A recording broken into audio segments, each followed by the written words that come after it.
So, this is a weird one. I haven't said this in a while, but welcome to a new Gaming with Ash. I've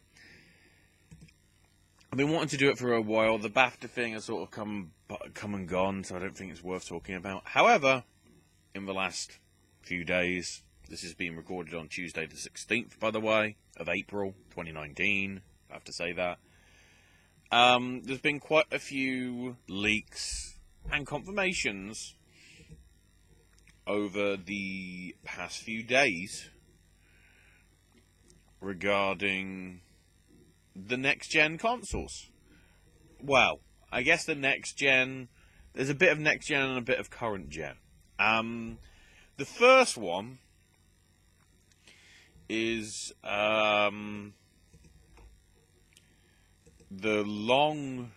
it's basically been rumoured for quite a while. It's the Xbox One S All Digital Edition. I'm trying to get some stuff that I think could be very useful to my situation for this. So there's a lot of rumours that the Xbox One S or Digital Edition will be coming out in the next month. With a ballpark figure of $260. Apparently it's going to feature 1 terabyte of storage, along with digital codes for Forza Horizon 3, Sea of Thieves, and Minecraft in the box.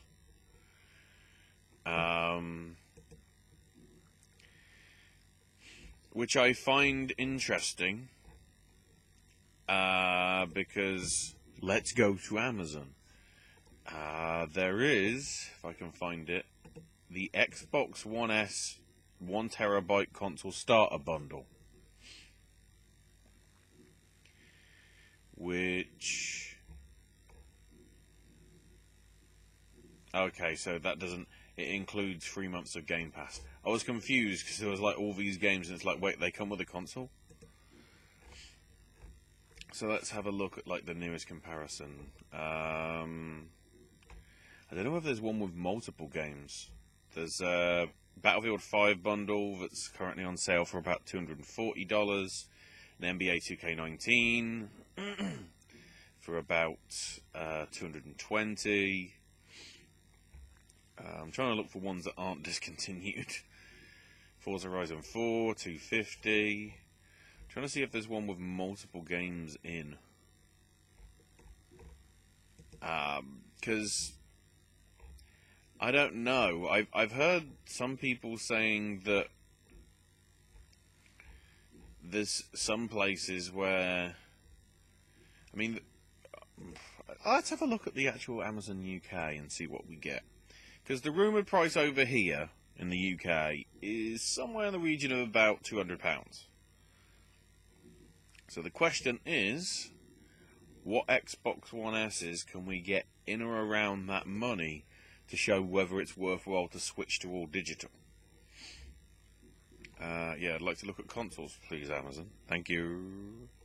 So the second best-selling thing in consoles is FIFA 19. Huh? So yeah, I'd just like to look at the console prices, please. So it's in or around the same money just for the console on its own. And then the console bundles with games are supposedly in the region of about 200 to 240, I guess you could say, depending on the game, and I guess the availability of whatever. There's a lot of stuff spreading. Until we get an actual confirmation, of course, we won't really know. But, you know, if it is Forza Horizon 3, Sea of Thieves, and Minecraft, not everybody's going to be into Minecraft. Not everybody's going to be into Forza Horizon 3. especially because, you know, it isn't Forza Horizon 4, which as of this point is nearly 6 months old. And then Sea of Thieves, which is just shy of being a year old.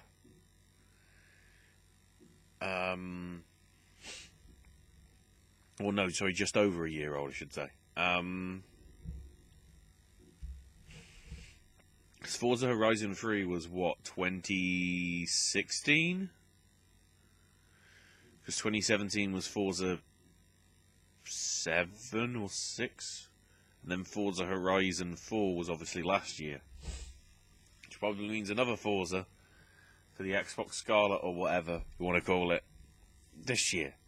Which will get announced at Microsoft's thing in, it's actually 2 months to E3. Whoosh. There's a lot of rumours, though, about what the actual hard drive space is. Whether it's going to be a terabyte or whether it's going to be 500. I've heard a lot of things here and there, so it's just interesting. Because there doesn't seem to be too much of a saving I can see at this point for, you know, buying just a console that does physical media. Because Sea of Thieves is, you know, pretty solid game.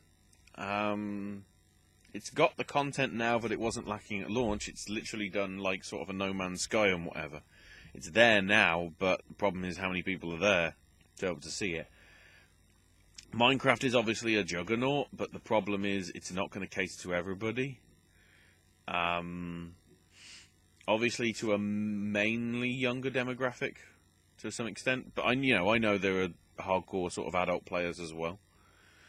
And then Forza, which, as I say, choosing the game, not even choosing Forza 7, because I think that was the last one, not even choosing the one from 2017, but going to 2016 to give you that one, seems a bit odd. Especially because I'm trying to remember whether that one was Xbox One X or whether the first one actually was... Oh no, it's the Xbox One S, I should say. That's why I'm getting confused, but hopefully it gets announced soon. The main reason why I'm bringing that up, though, is details have begun to leak about what the next-gen PlayStation is.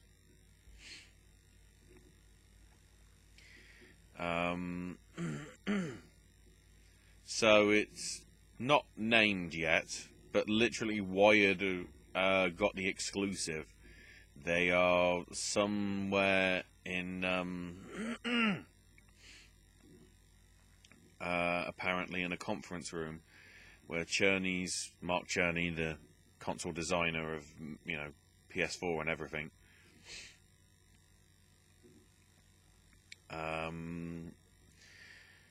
basically the next gen console, as he keeps referring to it, won't be coming this year. It will be coming in 2020. A number of studios have been working on it. Sony's accelerated development of dev kits, so game creators have the time to be able to adjust to it. As it mentions here, you know, Cherney is lead system architect like he was with the PS4, which that turned out pretty well after the somewhat debacle of the PS3 era and whatever. I'll try and get the TLDR. So it's backwards compatible with PS4 games, which is nice, because obviously there's a lot of a catalogue there. My question is, how far does that now go with PS3, PS2 and PS1 games?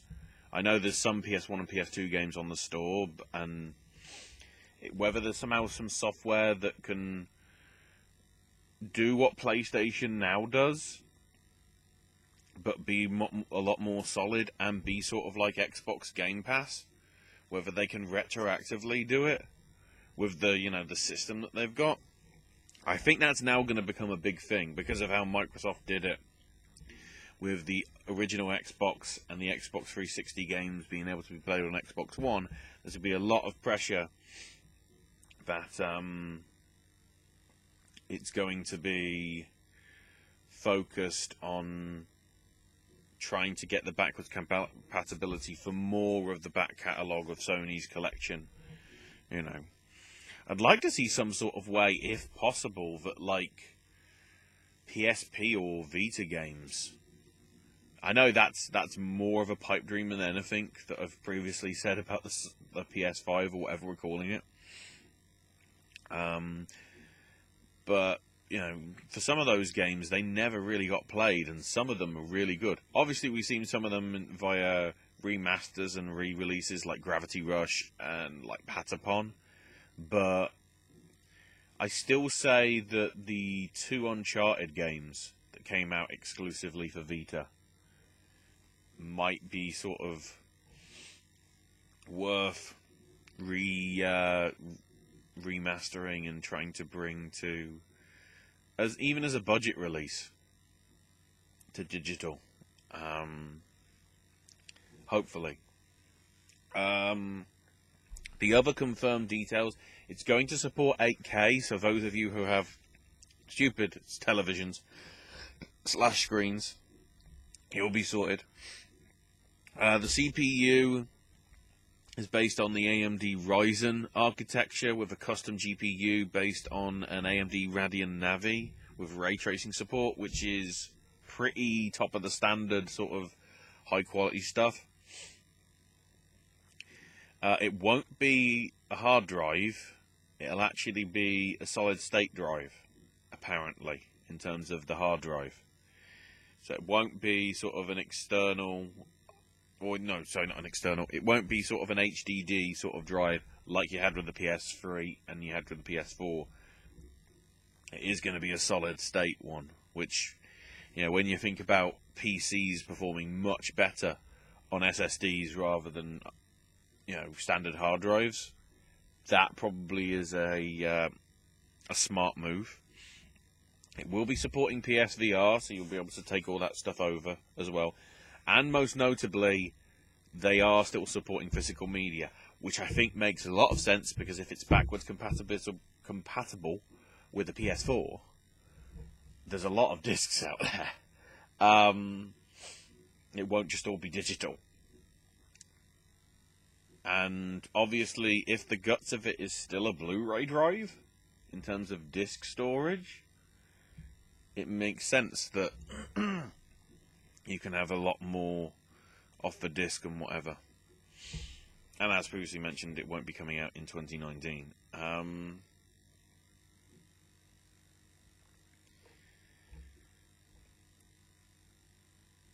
But it's interesting, because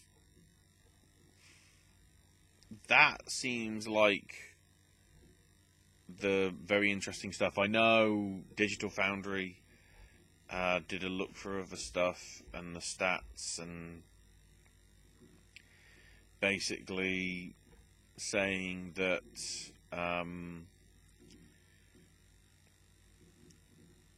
the big surprise is the SSD thing. As they say here, Richard Ledbetter from Digital Foundry. You can see the full write-up over on Eurogamer, and Digital Foundry are probably going to have some sort of video up in the next few days on YouTube. SSDs are a lot more expensive to produce than mechanical, traditional hard drives. And as it says, quote, in a world where consoles are built to rigid build costs, upgrading storage to an SSD format seemed impossible. So if that is what they're doing, it's going to put a lot of pressure on whatever Xbox is doing with theirs. It's hard to really sort of say, you know, oh, what's Nintendo going to do? Because I think the Switch has sorted out its market. It's the niche Nintendo stuff. But it's the stuff that people want to see from it, sort of thing. With a mix of multi-platform stuff, although it is worth noting that some of the stuff, when it has shown in trailers, looks rough. Some of it looks alright, so column A, column B, I guess. But my feelings overall, the digital one seems like a smart idea, but the pricing needs to be pretty reasonable. Because the problem is, when you look at a lot of stuff online in physical media for Xbox games, just like it is with PS4 at the minute, the only time you really get the games cheap is when they're in the sale. Case in point, let's go to Amazon, let's go to the PlayStation Store. So let's have a look. So World War Z, which just came out today, because it is April 16th, 2019, is £35. The physical media, you know, that isn't just a digital code, is on Amazon for $32.42. So it's cheaper to buy it physically than it is digitally. And this, I feel, is the issue. Sekiro Shadows Die Twice, very good example. Sekiro, however you want to pronounce it, is £60 on PS4's store, at least in the UK. Go to Amazon, it's £47.64. It's literally £10 cheaper buying physical than it is digital. And that's obviously another issue which I can't even be bothered to do in another video, which, to discuss here. It's the same with, it's the same really to some extent with digital movies. For some reason, the prices on them are much, much, much more expensive than actually getting the physical stuff. Let's see if I can even give an example. If I can find my logo. Where's my logo for the Play Store? Or did I get rid of it?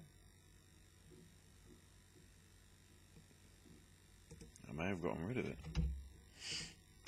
So I've got to do the old-fashioned thing of typing. Ugh. Right, so I'll be interested to see where the pricing is for that. Because there's some which are ludicrously expensive and some that aren't. Admittedly, some of the pre-orders are expensive, but because it's pre-orders, it's like, well, is it your own fault? Like I'm looking at some of these rentals, and like Aquaman for rental is like £5.50. It's like oof, like literally oof.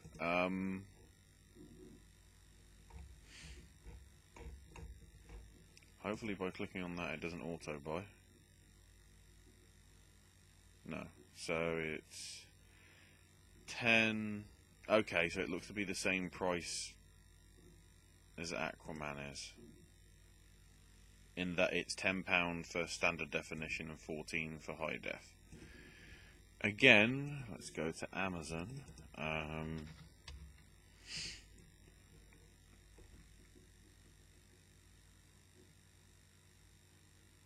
The Blu-ray is actually more expensive, but the DVD, which would be obviously SD, is the same.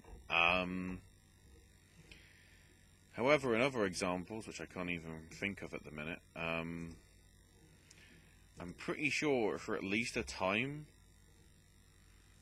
A Star Is Born was like higher than $13.99 in HD. It was like $17.99. The problem is, though, let's look at something like, I don't know, Crazy Rich Asians.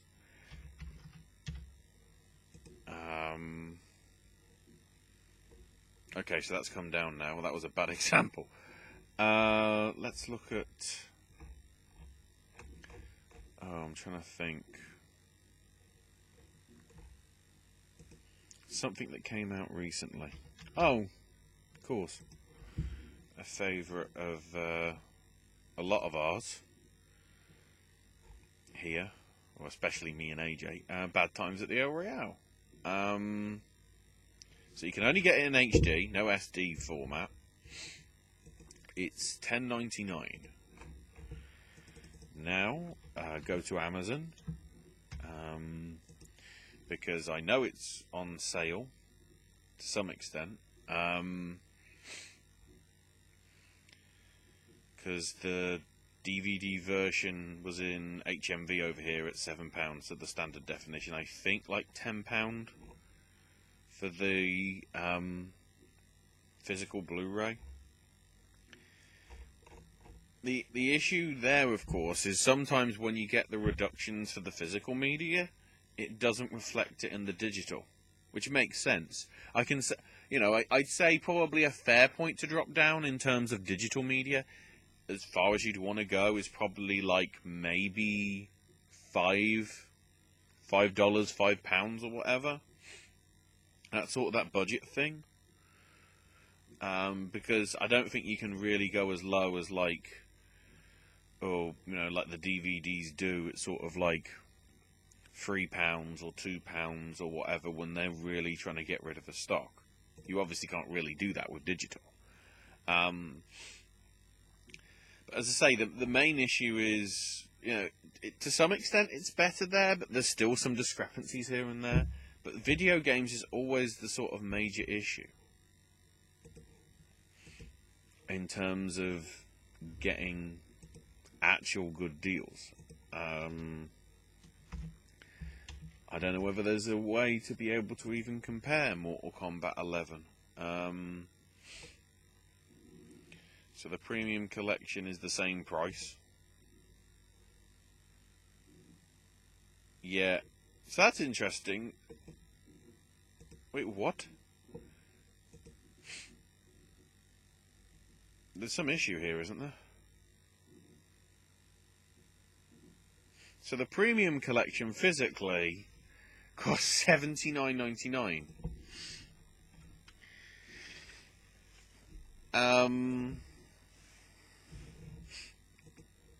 So why does it say that the Xbox One download code for it is... Oh, that's the season pass. Oh, they haven't programmed the game website properly. Ew. Actually, let's look at MK11, because obviously that is going to be one of the big games of the month. More from MK11. Yeah, we go. So if you want to pre-order it, it's £55. Or you can pre-order it on Amazon physically, as in it costs more to produce the disc and the box, and maybe instruction manuals, but they've sort of been a thing of the past for ages. It costs £5 less to get it physically than digitally.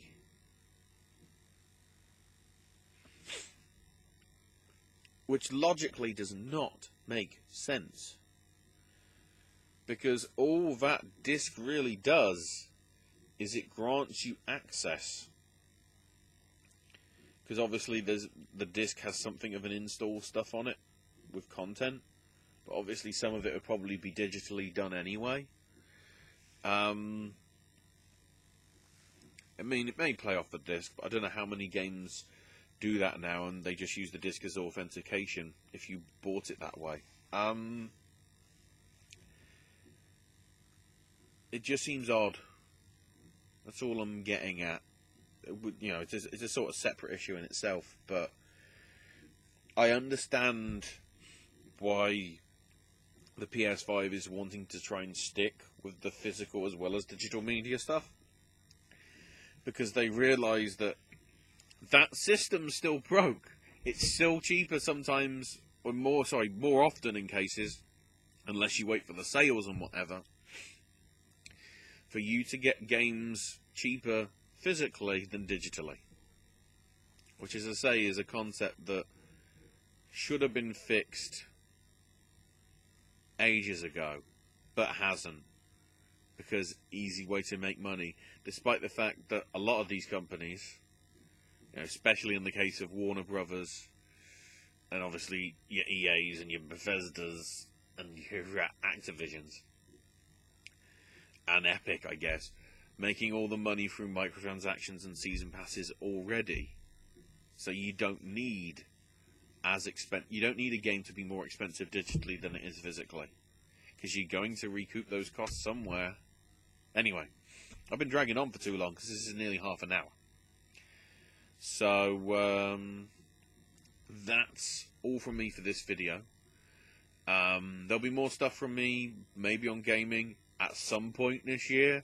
I don't want to promise, it might be the next video.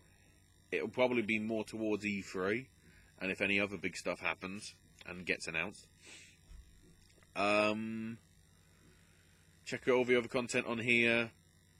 Sip and Snack, Snack Stash, AJ's movie reviews, versus HHN, stuff from the archives, I guess, because that hasn't happened in quite a while. Just hashtag Street of the Year. Award stuff, which is ages to go from now, if you're watching this in April. But it's there, it's archived, you can catch it. Along with probably a whole heap of other stuff. So, with that, I bid you adieu. I'll see you on the next video. Why did I try and make that rhyme?